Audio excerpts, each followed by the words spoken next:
Hello, guys. Welcome back to part 2 of What If Deku was Behemoth and Wraith from Evolve. Now, I know I said I'd try to do this every single day, but life is a pain in the butt. And I finally have some free time. So, I believe I was describing his quirk where I left off. Hold on. I'll be right back. Okay. So yeah, I just finished the interaction with the doctor and Katsuki. So I'm going to skip. So they think I said there are 10 when that happened. Yeah, I think I said there are 10. If not, it goes back a few years. They're 10. So they're 10.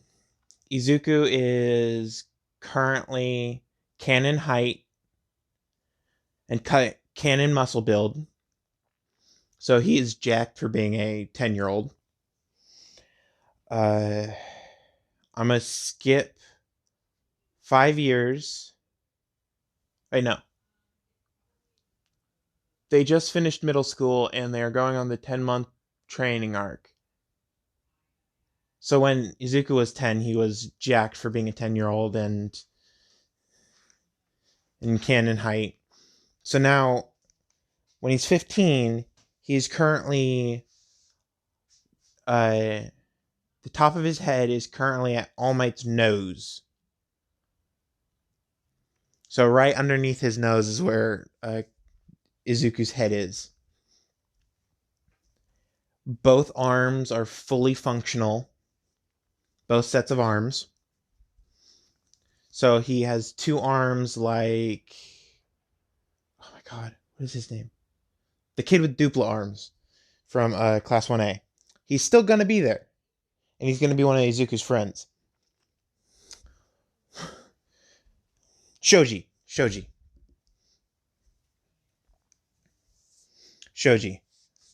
Um, so they're on the 10-month time training arc, and Izuku goes into the woods and tells his mom that he's going to stay in the woods for 10 months training. And his mom, knowing that if she tries to stop him, he's just going to go anyway with his decoy ability, he says, fine, but check up every week. And he says, okay, and goes off.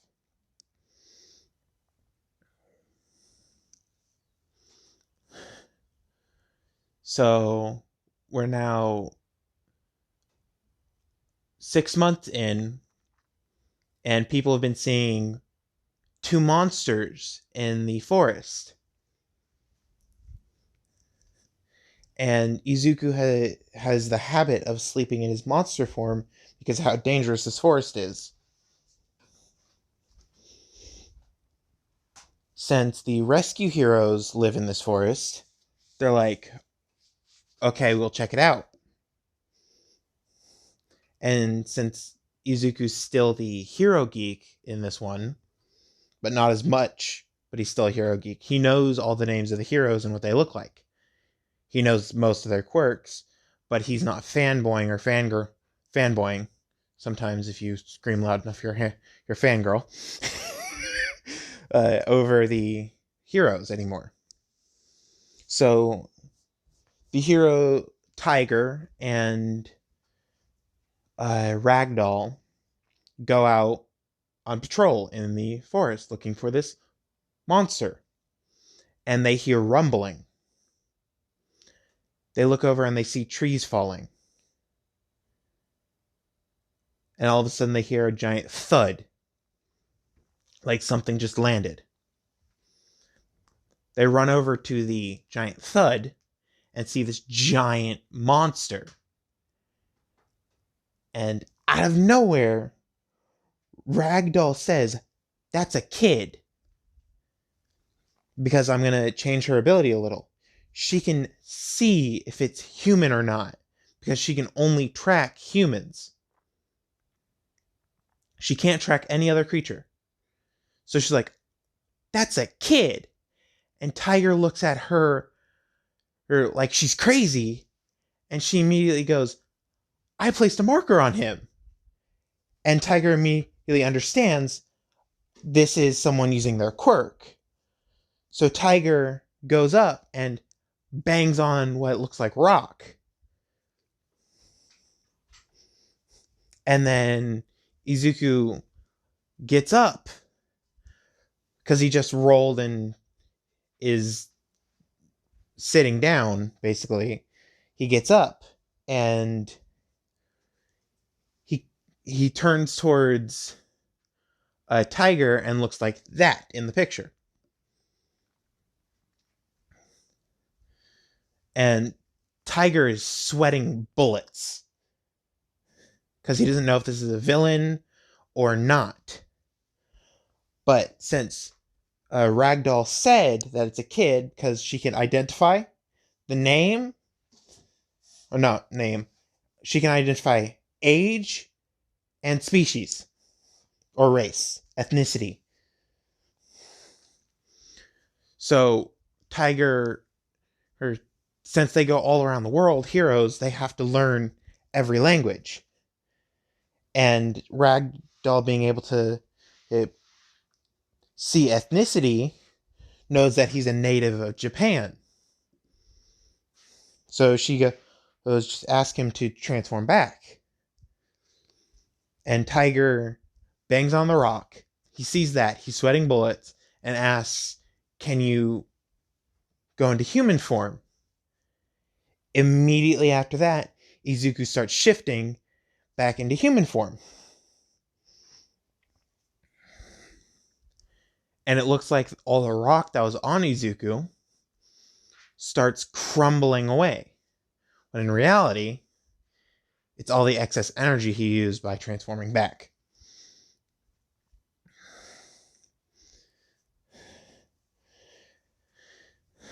So he falls down on his butt, tired, and Tiger immediately says, "Are you okay?" And he's like, "Yeah, I've just been out here for, I think, 6 months now training my quirk." And Tiger and Ragdoll look at him and look at each other, look back at him, and ask at the exact same time, "Are you the squid looking monster too?" And Deku tilts his head, asking, "Squid looking monster?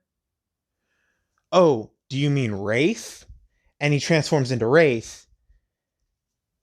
And Tiger's like, "He is." Then they ask, "Do you have a way to notice when people are near you?" And he goes, "Yes. I notice when any creature is near me. But I can't communicate in these forms, in those forms, because he's already transformed back." After they asked, "Do you know when people are near you?"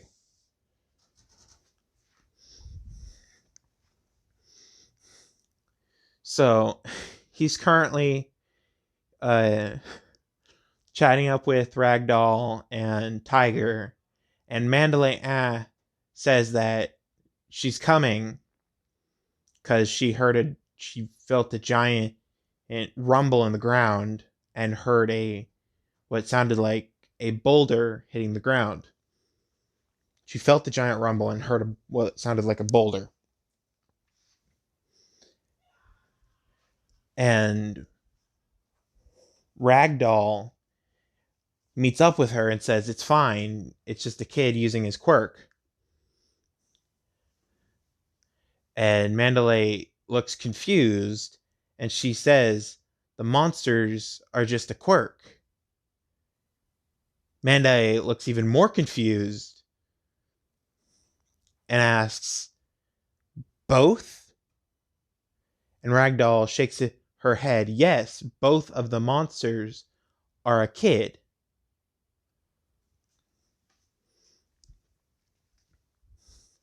So she contacts Tiger and tells him to invite the kid over so they can discuss his quirk and his quirk usage, because they've had reports of a monster the last 6 months, and it's illegal to use your quirk out in public.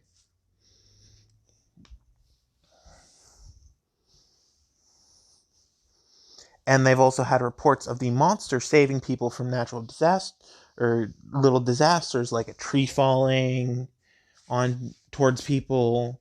There was rocks falling off the mountain and Izuku caught them. Little things that the Pussycats couldn't get to immediately, and Izuku just warped his way over there with his Wraith Dash, collecting the people with his normal arms, not his scythe arms, his normal arms, and putting them on the ground and then disappearing before they could find him.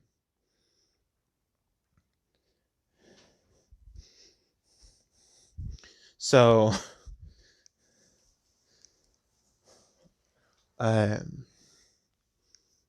before they notice what happens. So, he gets to the Pussycats' lodge, where they have a base, and they ask, "How old are you?" And Ragdoll already knows the answer to this question because of her quirk. And the Pussycats know that since he's not hostile towards them, they have to be polite. So they ask, "How old are you?" He immediately fills in he's 15 and that he's going to UA soon. That's why he's out here training. So the Pussycats immediately ask, "How long have you been out here?" He answers, 6 months and 1 day. Then he immediately says, "I have 3 months, 3 weeks, and 6 days left till I have to go home."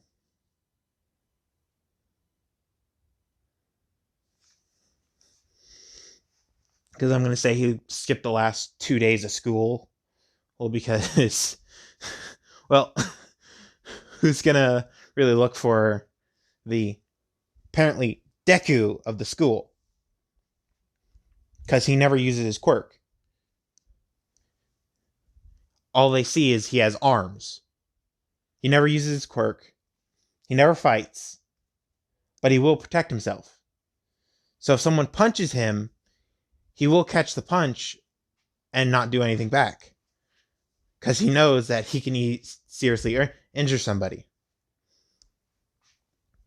if he even taps them wrong. Because he still doesn't have complete control over his strength, the behemoth's strength.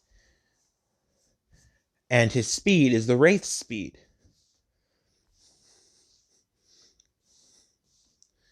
And while he's talking to the Pussycats, he's thinking, at least they don't know that Gorgon, Kraken, and Goliath are out here too.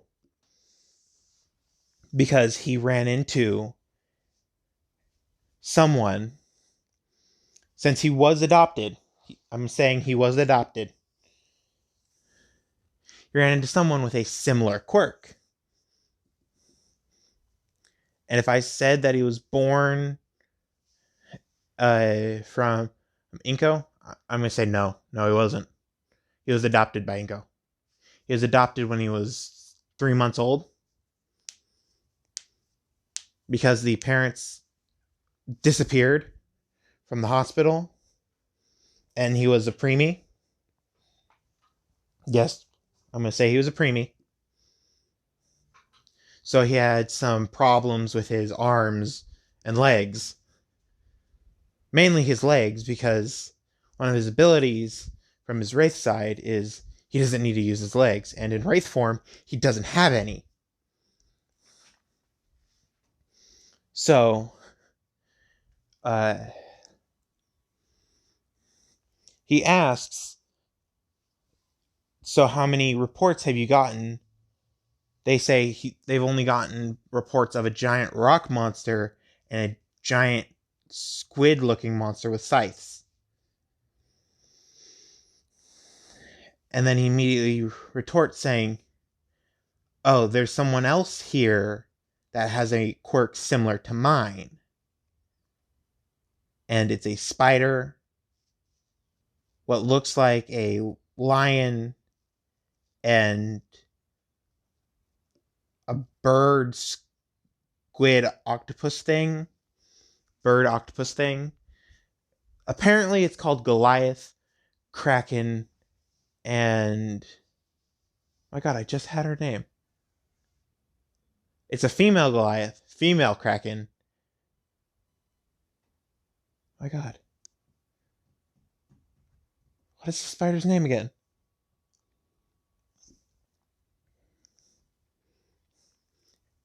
So he immediately said and her name is Izumi, and I think we're siblings. The pussycats look at him and be like, didn't you say you were an only child? He's like, yeah, I was also adopted. My adopted mother doesn't know that I know that I'm adopted. And they're like, okay. So I'll call her. She'll come. So he immediately walks out of the facility, transforms into Wraith, and then roars. Since Wraith can't roar as loud as Goliath, Kraken, and Behemoth, she instead loud roars at a higher decibel level than everybody else. So it sounds like a whistle. It's like a dog whistle. Only the spider, Goliath, Kraken, and Behemoth can hear it. So the spider and Wraith have that ability, so they can communicate. And he roars for 10 seconds exactly. That means, so they figure they've talked to each other. 10 seconds exactly means, come here, it's safe. And anything else, like 5 seconds, 3 seconds, anything below 10 seconds exactly, means I'm in trouble, help. So he roared for exactly 10 seconds, and then he transforms back and says, wait 30 seconds, and then send a flare into the sky. They're like, why a flare? And he immediately retorts back, thermal vision. They all tilt their heads, wait 30 seconds. Deku runs into the place because they're all just standing there in confusion, grabs a flare, puts it in his mouth, and uses his tongue with the Wraith's speed and flicks it, lighting it, because he couldn't find a flare gun.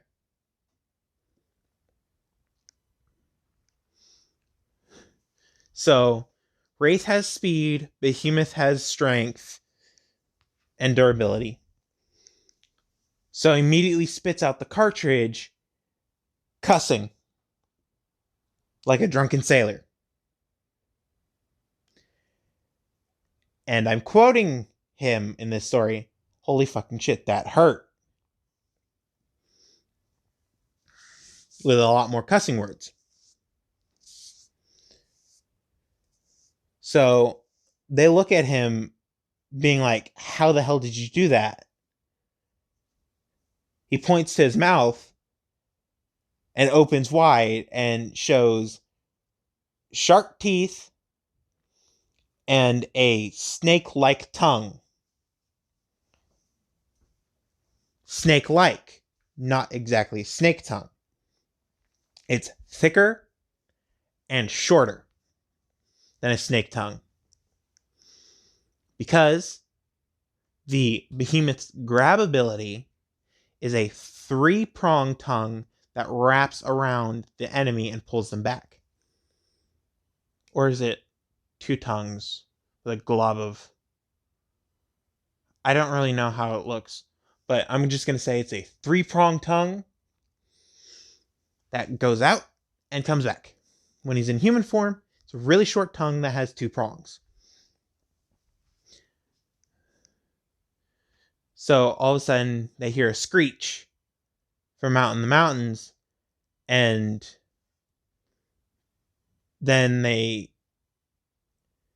hear multiple footsteps.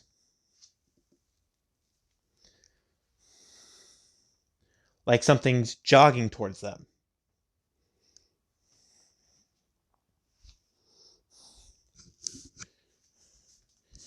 And then and her name is going to be a cliche between all the what ifers that know this.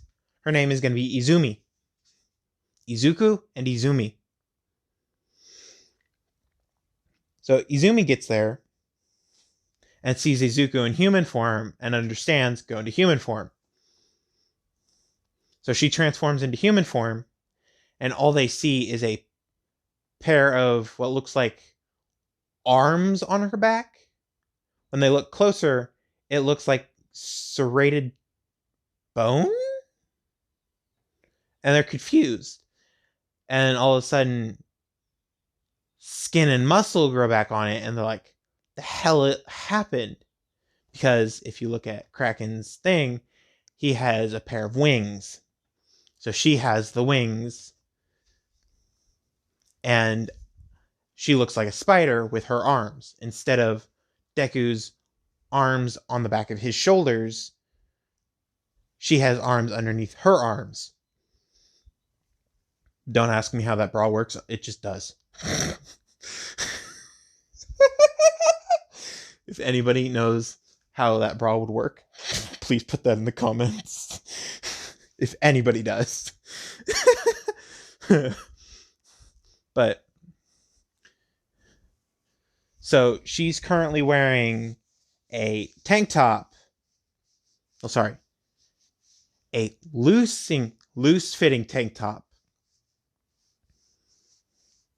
with a sports bra underneath.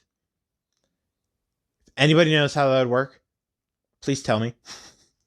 I'm not going to go into the science behind a sports bra or a bra. I don't care. With a sports bra underneath to hide her important bits, and her and she has short shorts. Izuku's currently wearing a muscle shirt that was specially made for him because it has cutouts for his other arms. So it looks kind of like Shoji's, but a little bit more room in the back of it. So the Pussycats offer them dinner because it's getting late. Izumi immediately, he says, we normally hunt. We hunt 1 animal per meal. Tiger, Ragdoll, Pixie Bob, and Koda's currently behind the door thinking that they don't know he's there when Izumi and Ragdoll and Izuku knows he's exactly there. Mandalay, Pixie Bob, and Tiger don't know, though.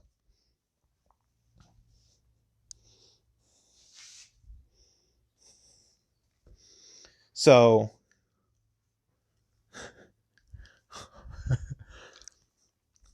it's been 2 days since that meeting, and Izuku and Izumi are finally leaving the Pussycats' cabin. I'm going to say it's cabin, but it looks like a school in the middle of the woods. They're leaving the cabin. And Koda finally walks up to them and asks, "Why are you going to UA? Heroes are useless." And Deku hears the tone and understands that something bad happened and he's currently clouded in darkness. So Deku immediately leans down and asks what happened. Izumi understands that he probably felt something in those words and looks sympathetic towards Koda. And Koda doesn't know why, but he just has the feeling that he can tell them and they can help. So he spills the beans about his parents. And Deku's fists on his back arms are currently gripping hard. Like, if he didn't have that armor, he would be drawing gallons of blood.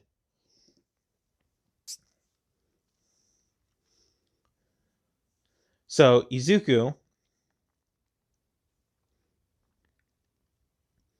who immediately after the story was done, comforts Koda and says, "Your parents were heroes and saved more lives than that person took. It's been years since that person was seen.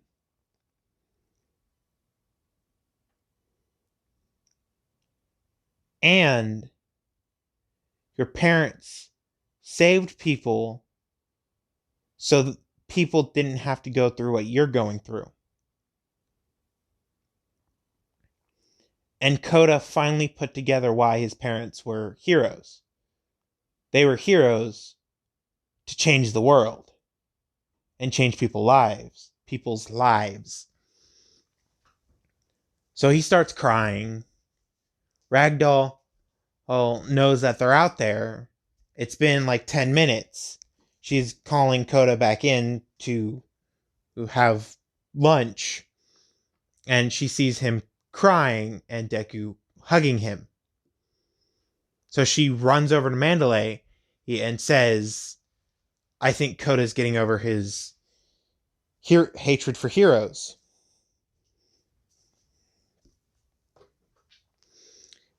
And Mandalay's eyes widen and asks, "Who did it?" Ragdoll says, "Izuku. Maybe Izumi." So Mandalay contacts Izuku and Izumi with her telepathic powers, because I'm saying she can direct it to people instead of broadcasting it widely like in the anime. She can. So she directs it at Izuku and Izumi and says, "Thank you. I didn't know how to help him. Thank you." Izumi jumps back because she's easily frightened when she doesn't know something is coming. Izuku goes into guard mode and immediately hardens his arms, being like, "Where the hell did that come from?" And Mandalay walks out, bowing. And Koda doesn't know she's there because she walked out stealthily. And Mandalay walked out, bowed, and mouthed, "Thank you," again. And then directed to him again, I'm a telepath. And Izuku immediately hit himself in the head and thought, why did I forget that? And Koda's still currently crying and crying. He's literally crying himself to sleep right this second, and gives the gesture for I made a dumb. The hit yourself in the head, shrug gesture. And all of a sudden, Izumi starts busting out laughing at Deku.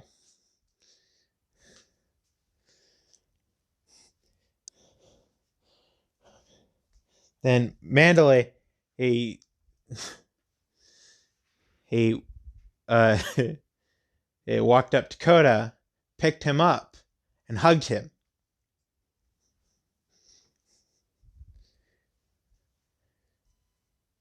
So then now we skip. I'm gonna do the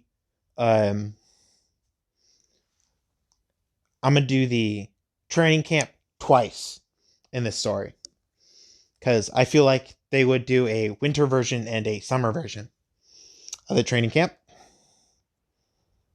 Oops. Battery's low. A winter and a summer. So they immediately go to the cave that they're staying in, because food, shelter, water, food and shelter. There is two of the survival triangle. Two of the major things for survival. Food, shelter, water, clothing is the survival triangle. And those are the two most important thing for survival.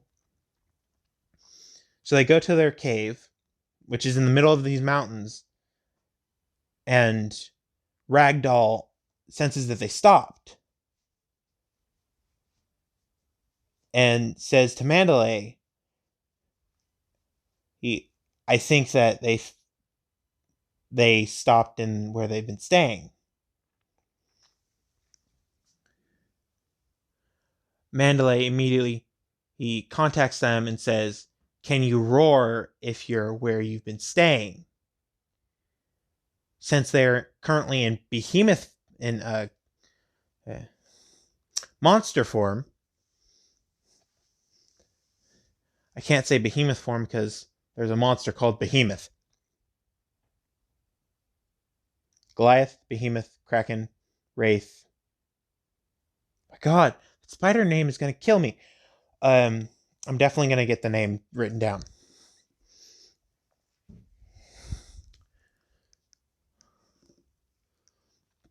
By the way, Izumi can create webs, control a little bit of electricity, and can breathe fire. That's all that she has for her monster abilities, besides the strength that's obviously given and the tougher skin from the armor that they get.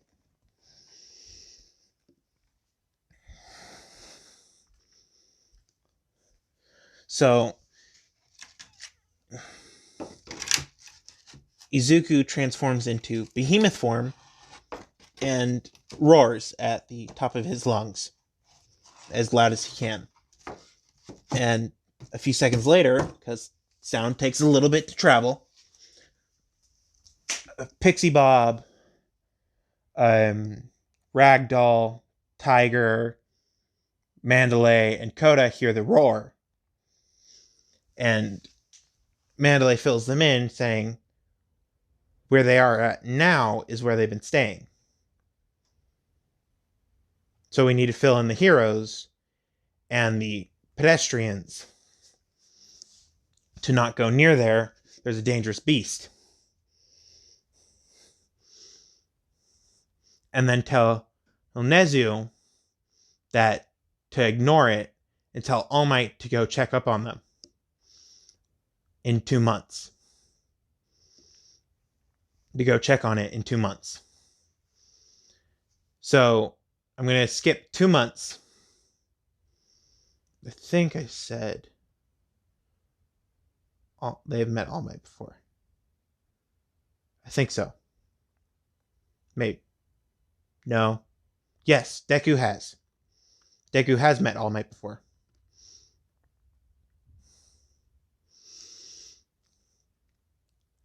So, 2 months later, all of a sudden, Izuku and Izumi flinch up because they feel a danger running towards them. Because Nezu forgot to tell All Might that it's 2 kids that are going to UA. So All Might heard monsters, cave, here 2 months from now. And he asked Nezu why, and Nezu said, Pussycats said 2 months from now. So All Might runs there thinking that he's going to fight. Deku, remembering this presence, immediately transforms into human form and says Izumi to transform into human form. All Might runs to the cave, gets there while Izumi's transforming back to human form, and he just sees rocks, bones, and what looks like charcoal at the entrance of the cave. So he yells in, I am here. And Izuku's like, yeah, we know. We're coming out. Give us a minute. And All Might's confused, like, how'd they know I was coming? I was going at low speeds, so they didn't know. How? So he's on guard, and when Izuku comes out, he says, All Might, you can drop your guard. We're not going to fight. And then he immediately says, the Pussycats probably told you to check on us. And All Might's like, no, I was sent to deal with some monsters. Deku sighs, a really deep sigh, and says, the Pussycats probably told Nezu, because he knows who Nezu is, because he's met Nezu before. Because Nezu was in a vehicle that was about to get hit by another car. So he used abduct in his human form to get 2 people out of the car. The driver and Nezu.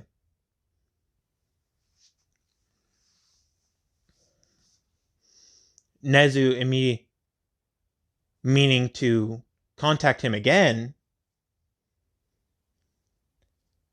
learns that this is after the meeting with All Might, that he's the monster in the woods. And he asks All Might,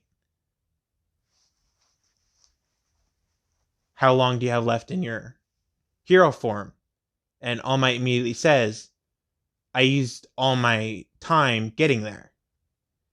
And Nezu tilts his head, asking, why? You could have just driven there. And All Might says, with the information you gave me, I thought I was going for a fight.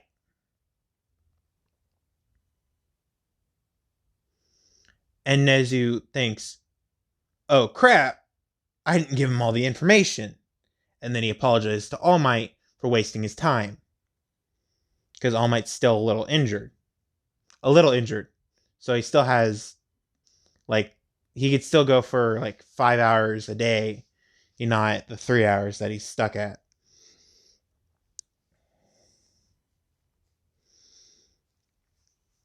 So it's now the entrance exams.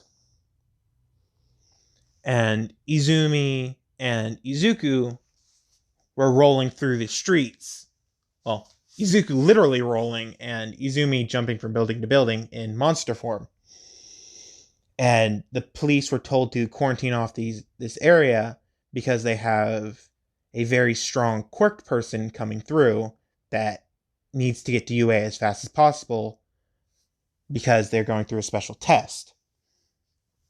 So they quarantined off a road straight to UA, and they're told at noon they're coming through. So at noon, the first street was blocked off, the second street was blocked off, and all the streets were constantly cascaded, blocked off. And once the first street was heard that the last street was blocked off, Izuku started rolling. And they heard trees breaking and crumbling. And he started picking up speed and more speed. And once he hit the asphalt, he started leaving a trail of fire. And he just kept rolling and rolling. And Izumi is currently hopping from building to building in spider form. They're neck and neck because they said they're racing. So Izuku got to his max speed and was rolling just slightly faster than Izumi could keep up. So she noticed this and started using her webs to dash forward every once in a while. And Izuku just kept rolling and rolling and rolling. Then he was like, oh crap, I need more speed. So he used tongue grab to grab the street in front of him and pull him forward.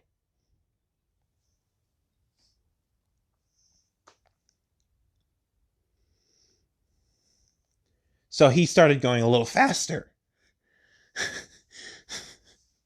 So all of a sudden, these officers are like, what the hell just happened? A giant boulder started rolling down the street and a giant spider came over our heads. Then 10 minutes later, the officer gets the notice from Nezu saying packages have arrived or the people have arrived. You can go back to patrols. And they had a water hero behind them dousing the street in water because of the fire trail. And an earth hero. They had an earth hero on standby just in case the street starts cracking. And when Izuku got to the end, he was going so fast that he had to stop. So he slammed his arms into the ground really hard and rolled over one more time, leaving a giant crater in UA. Since Cementos was at the beginning of the course, he went on a wave of asphalt because, yes, I'm saying he can control asphalt because asphalt's pretty much more durable or more flexible of a cement. He went on a wave of asphalt to UA and saw a giant freaking crater and two kids laughing and having a good time. And he looked dumbfounded, being like, where the hell did those monsters go? And Nezu's currently walking out of the building saying, welcome Izuku and Izumi.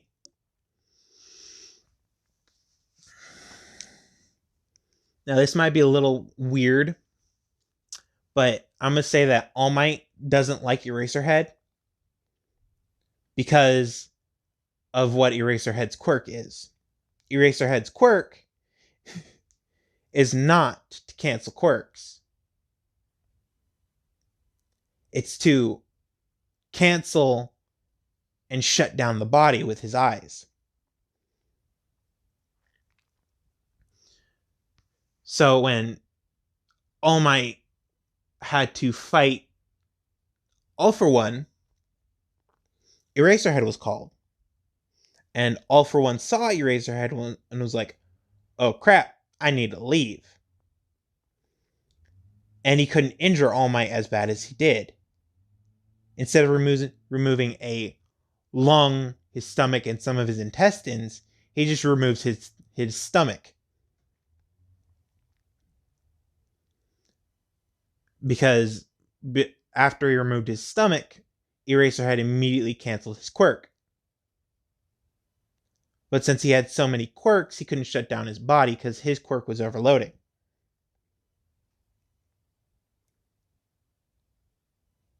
So, All For One immediately he used one of the quirks that wasn't canceled, a warp quirk, to warp away. And after that fight, Night Eye still gave Toshinori the "don't do this. You can find a successor with my help."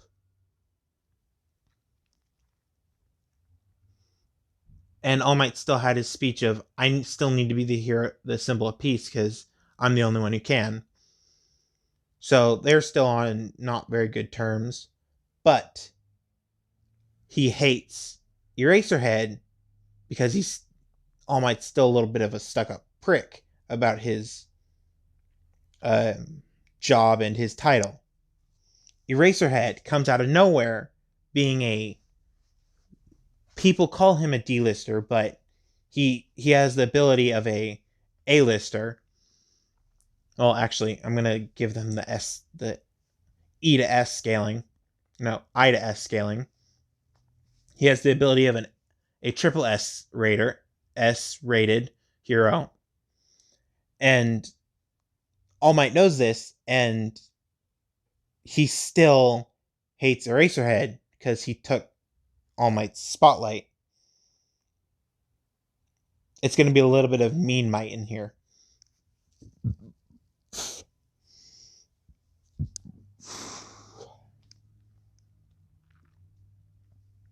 So, while Izuku and Izumi were in the forest, Nezu, because I'm going to flash back a little right here, Nezu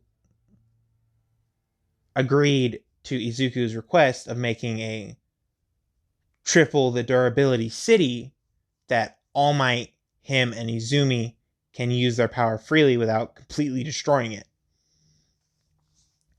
And during the 10 months, Cementos was using his cement quirk as much as he can to get the triple durability cement. And he lined UA completely with it. Especially the front. It was 10 times the durability of normal cement. And he just sees this giant, like, 2-arm print in the ground, and he's like, what the hell hit this? This is 10 times the normal durability of rock and cement. And Izuku raised his hand, being like, yeah, sorry, I was going a little fast. And Cementos was like, wait, which one were you? Wait, where were you? And who are you? Izuku immediately says, my quirk, evolve. Her quirk, evolve. And Nezu immediately was awestruck because he thought it was a lie that there were two people with pretty much the same quirk. And now that he knows that it's the exact same quirk, just different for different people, he immediately goes up to Deku and says, hello, Izuku. Welcome back. And Izuku goes, yo, Nezu! It's been a while. Roughly 10 months? Nezu goes, yes, it has. Would you like something to eat? As he brings out as he pulls from his back, because he has like a backpack on, as he pulls from his back a thermos and says, "This is for you. This is a thank you for what happened 10 months ago." And Izuku is like, "I told you, I don't want anything." And Nezu's like, "You will want this.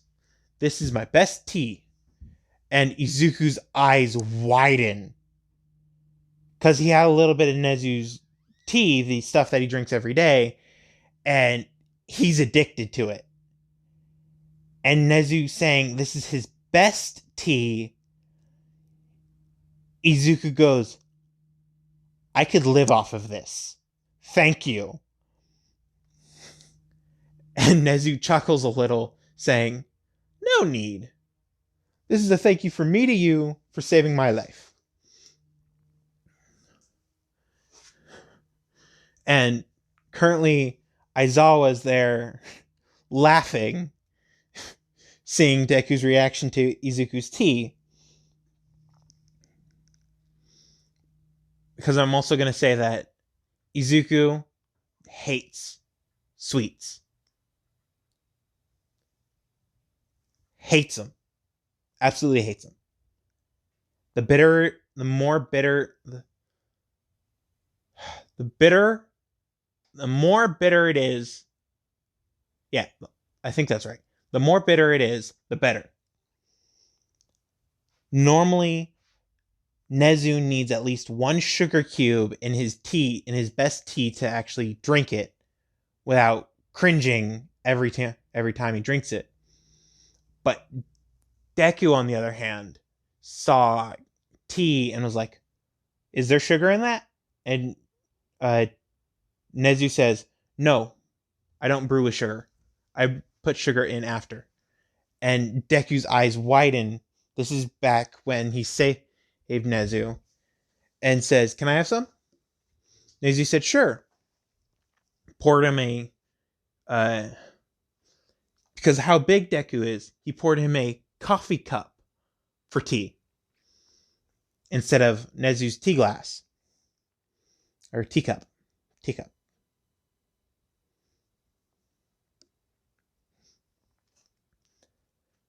And Deku starts drinking it and starts chugging it and says this is the best he's ever had. And Nezu says, "This is what I make every day." So back to present, and Izuku unscrews the cap just a tiny bit, smells it, and then screws it back on and hugs it for dear life. Izumi tilts her head, being like, "Is it seriously that good?" And Nezu says, "It's the bitterest tea in the world." Izumi's like, "How can you drink that then?"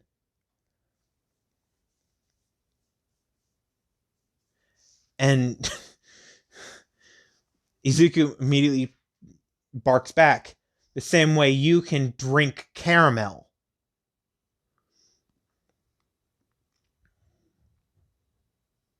And Izumi barks back, saying, "Because caramel's good, obviously." Weirdo. And Izuku looks at her and says, "We're both weirdos. You have no right to call me that." And Aizawa just busts out laughing even more, and Izumi's like, "Dad!"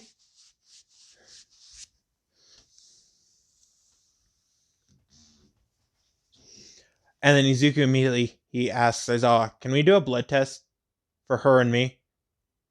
And Aizawa tilts his head, being like, "Sure, why?" Same quirk, pretty much the same abilities. I think we're fraternal twins. And Aizawa's eyes widen and was like, "Sure, let me go get Recovery Girl." And he tells Aizawa, can you call All Might too? We kind of have armor on, and we need to strip it before you can get any blood from us. and and he tilts his head, and he's like, "Wait, what?" And then face palms. Oh yeah, Izumi's natural armor. And Izuku raises his hand. I got it too. So they go to the training ground that's 3 times more durable than the normal training ground. And Izumi and Izuku start hitting each other as hard as possible.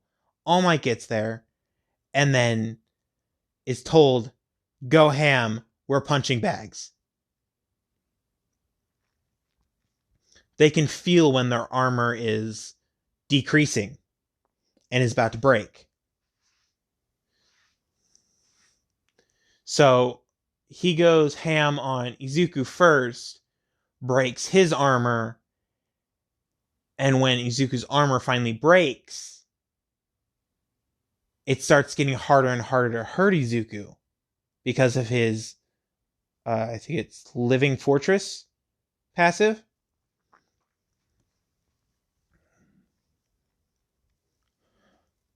I'm going to say Goliath has a Berserker passive. The lower his health, the more damage he does, and the more out of control he goes. So Izumi breaks the armor, and her eyes immediately go bloodshot. And Eraserhead tells him to stop. Armor's gone. He asks, "What do you mean?" He points to Izumi's eyes and says her Berserker ability is activating. She has no living armor on. She has no natural armor on her.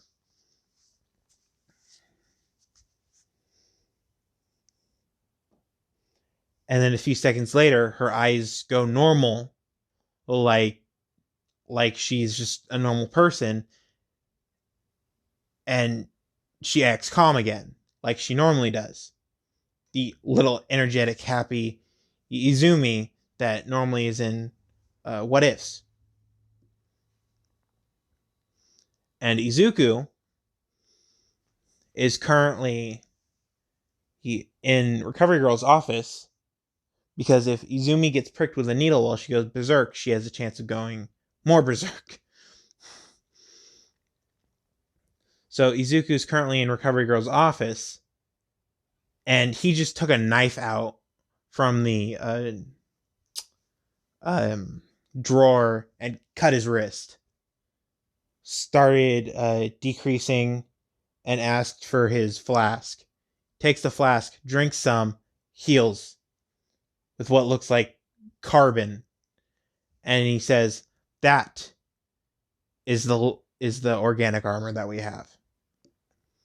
And Recovery Girl's eyes go wide. So she has like a gallon of blood in this jar, a gallon of blood in this bucket, and she's like, "I didn't need that much blood." And he goes, "It's actually good for me to bleed because I haven't bled in many years." And her eyes widen, and she's like, "Why don't I just drain you with 50% of your blood?" And he's like, "You don't have enough space in this office for 50% of my blood." And she's like, "What do you mean?" And he's like, "Do you remember that giant boulder that was rolling through the city a few hours ago? Because it's been a few hours." And she's like, "Yeah." He says, "That was me." Her eyes go wide again.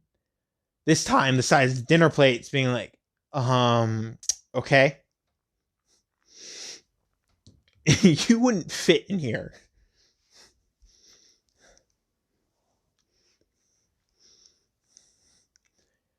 And then he immediately says, "Yeah, I also can't be affected by poisons." Oh, poisons depends on what kind and what state I'm in. But poisons, what was it? Oh yeah, fire. Friggin' hate ice. Ice is the horrible. Uh, Not affected by it though. What was it? What was it? This is all Izuku talking. What was it? Physical impact the living armor takes. Oh, bullets. I'm immune to bullets. I'm talking.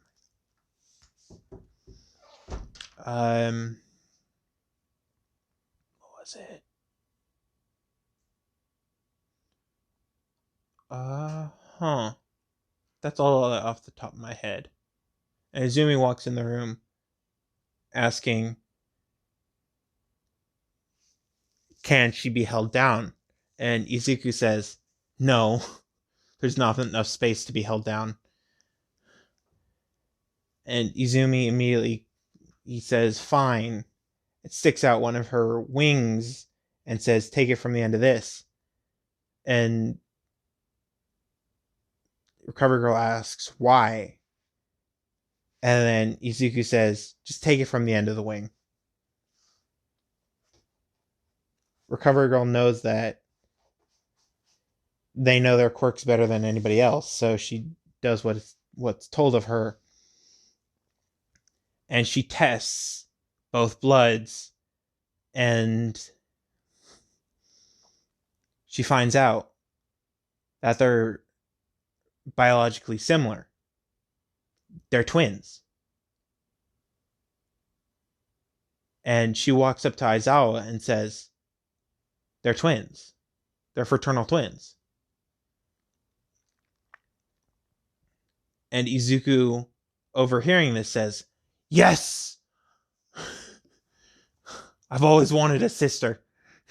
And Izumi heard him yell, I've always wanted a sister, starts becoming happy, and then her stomach growls. Aizawa, Izuku, both laugh. Then she punches Izuku, saying it's not funny, and his wound starts opening up again.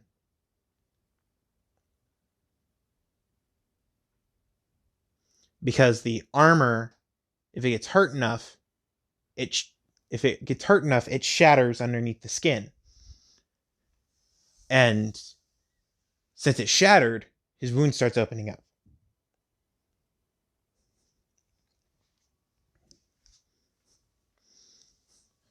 So he immediately grabs his flask again and takes a sip, completely fixing the armor, but he has very little armor there.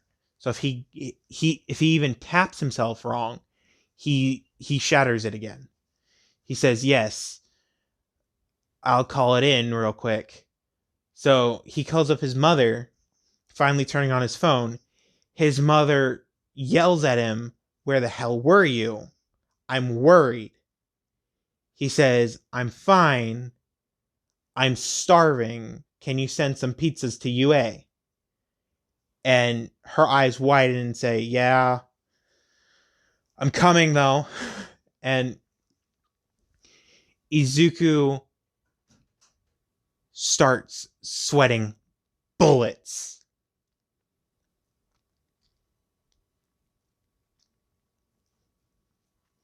And then he hears an explosion outside. His eyes widen and is like, I shouldn't have done that. I should have asked Nezu. And Nezu, hearing his names, pop into the room, being like, yes?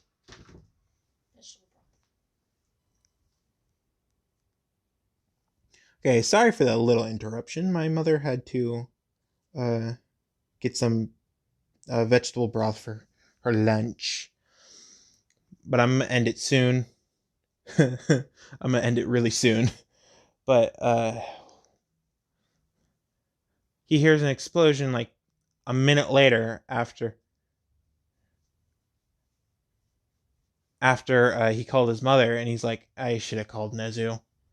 And Nezu pops into the room being like, someone called?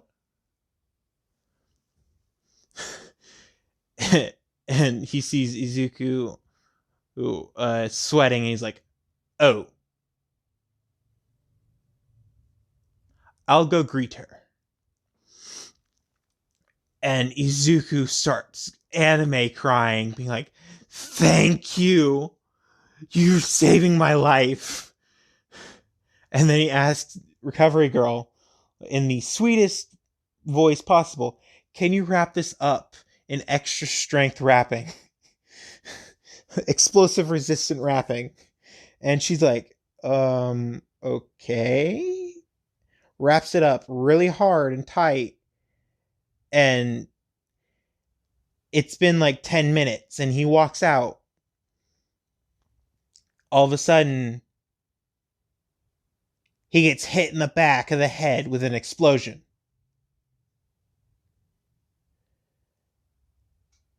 Multiple explosions, to be exact. And Katsuki immediately asks, "Where the hell were you, nerd?" "I was worried that my nerd was missing."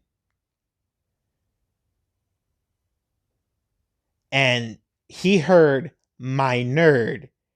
He busts out laughing and then asks, "When have I ever been yours?" And she immediately goes red and throws a few more AP shots at him. And he's on the ground right now going, "Oh, this hurts." And she sees this and she's like,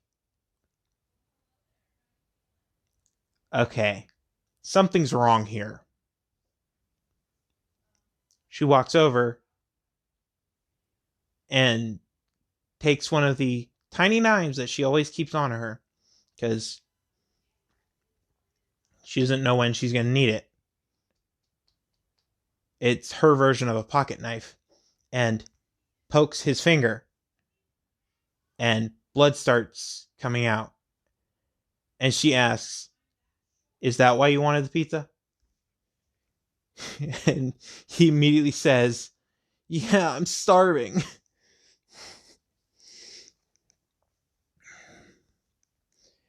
And she starts laughing maniacally and says, "Okay, you get one pizza for every fight."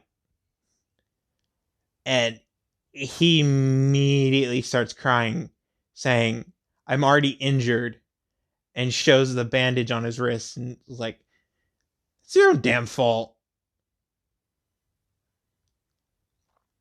And he immediately goes, "Yeah, found my sister though." And Katsuki immediately tilts her head, being like, "Wait, what?" And he goes, "Yeah. Apparently, I have a sister. I've been training with her for the last 10 months." And Katsuki walks over to the girl that kind of looks like Izuku. She has the same hair color and same eye color and same weird deformities that Izuku has. And she asks, "Are you his sister?" And Izumi just nods and looks dead at Izuku, being, "When were you going to tell me that you had a sister?" And he goes straight to Katsuki and says, "Kachan, I didn't find out until I left." And Katsuki, hearing the nickname Kachan, immediately starts crying and hugs Izuku. And then a delivery truck, not car, truck, drives up with the back of the truck full of pizza, and he goes, "Order for Izuku Midoriya?" And Izuku runs over and be like, "Long time no see, buddy." And he looks up and he sees Izuku and he's like, "Dude, it's been a while. You haven't been ordering pizza." "Yeah, I've been gone for 10 months. And he goes, "Forest?" "Yeah. No wonder there's giant monsters out there." And he immediately goes, "There's 2 times the normal amount of pizza." "Yeah, I found a sister." Sorry, let me rephrase that. "I found my sister." And his eyes go wide. And for plot reasons, this is Kirishima. Kirishima did not know Izuku's last name. He just saw Izuku.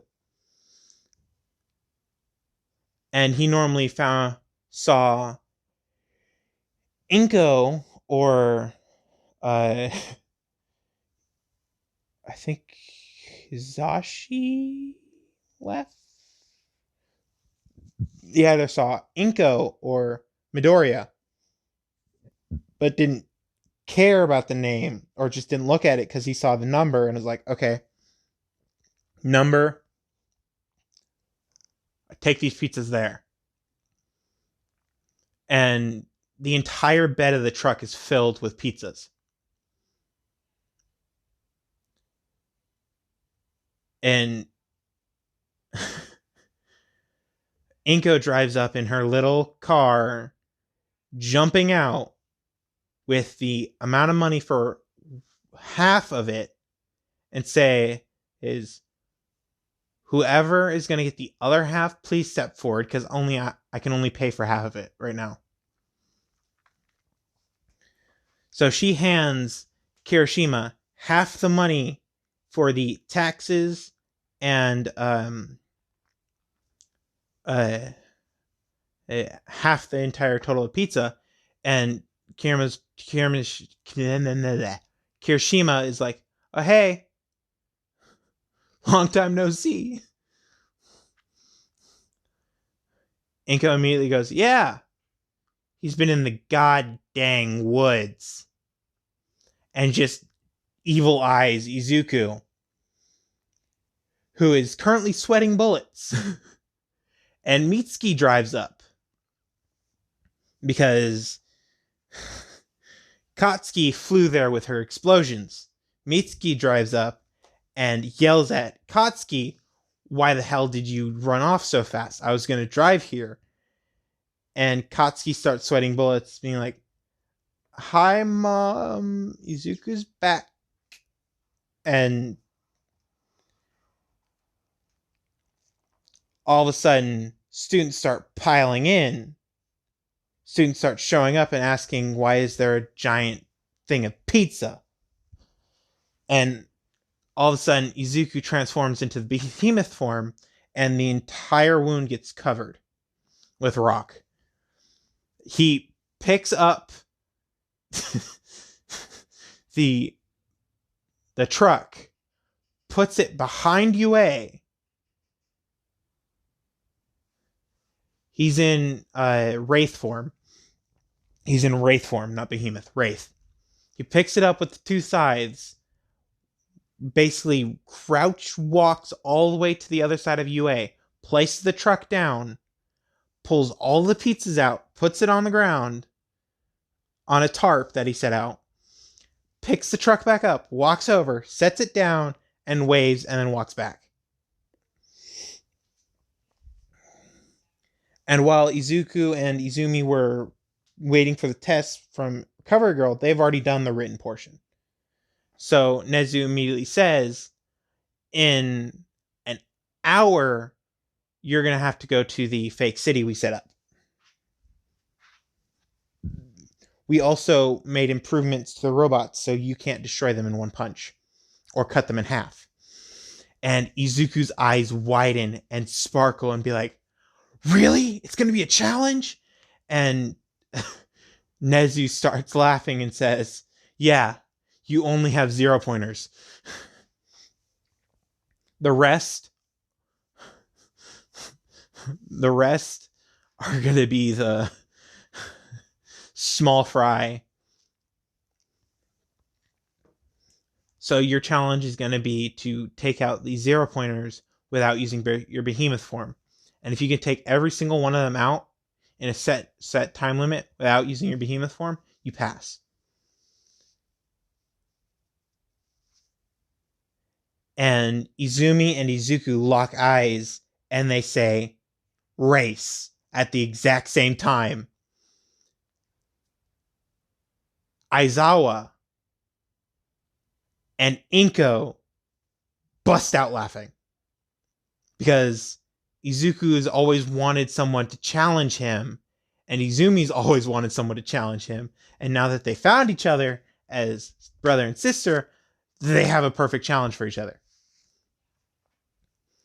So now we're going to skip an hour. It's during the physical exam, and they have the entire rundown of the exam before all the other students.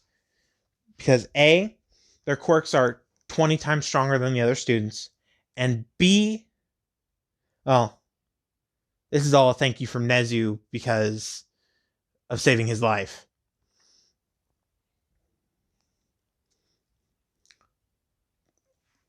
Flashback, the crash. The crash was so bad.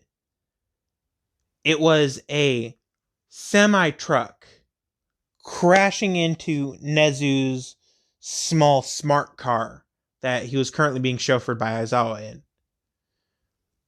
Because Aizawa and Nezu are the top 2 people at the school. So Aizawa and Nezu both agreed that Izuku was going to get a little bit of special treatment on the exam. Because they saw how he ripped a hole in a 30 times stronger reinforced vehicle than a normal just breaking the window. Because if anybody knows how strong a reinforced car is, like the one that the President of the United States drives around or rides around in, you know how strong that is. Oh, I got an alarm for lunch. Sorry if that scares you guys. But so they agreed a little bit of special treatment so he gets a challenge and so he can see his full capabilities. Mike clicks the button to open the doors, and all of a sudden every single city hears a boom from in like the middle of nowhere, and they're like, "The hell was that?" And Mike immediately busts out laughing and says, "There's no countdowns in a real battle. Just go. Follow the lead of him." We started opening the door and he broke the door. And everybody started shivering at the strength of him. He wasn't in behemoth form. He just used both of his arms. It started opening. He put both of his arms and ripped it open. And Izumi immediately went up to him and said, "Freaking show off." 10 minutes later, the 0-pointer for the normal areas are released. And Izuku and Izumi are currently warping and swinging through the normal cities looking for people to save. Because they had a 5-minute test. Izuku, I'm going to say he's older by a second, like a few seconds, got the 30 0-pointers that were 10 times stronger than a normal 0-pointer his 30 destroyed without behemoth form in 4 minutes, 49 seconds, and 59 milliseconds. And the milliseconds are going to come in really key. Izumi got hers done in 4 minutes, 49 seconds. No, 50 seconds. 1 millisecond off. They go up to the observation room, and Nezu says Izuku won. And Izumi says, how? It should have been a tie. And Nezu says their times. Izuku, 4 minutes, 49 seconds, and 59 milliseconds. Izumi Aizawa, 4 minutes, 49 seconds. No, 4 minutes and 50 seconds, exactly. And Izumi just was awestruck at how close she got. And he immediately walked over and says, damn, you're fast. And she says, that doesn't matter. I lost. And he's like, that doesn't matter. We got next time.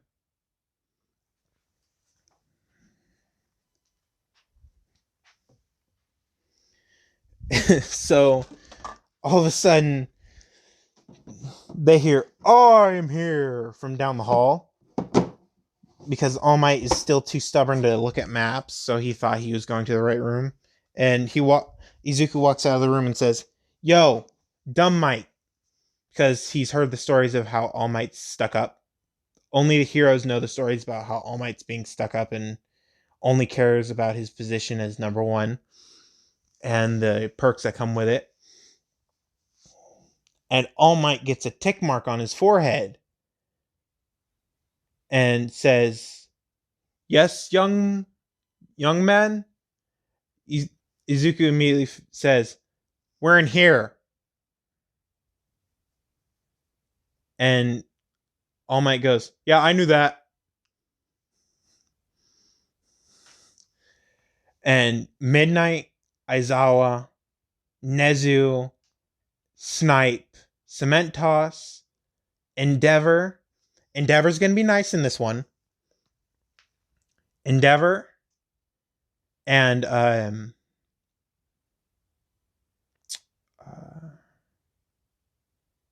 Vlad all start giggling. And then once they hear the giant footstep of All Might go thud at the door, they stop giggling and turn straight face. Because they know they can't do anything to All Might when he's pissed off.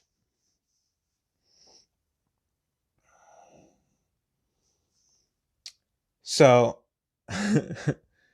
we're currently seeing Izumi and Izuku running through the cities as giant freaking monsters, and everybody stops and looks.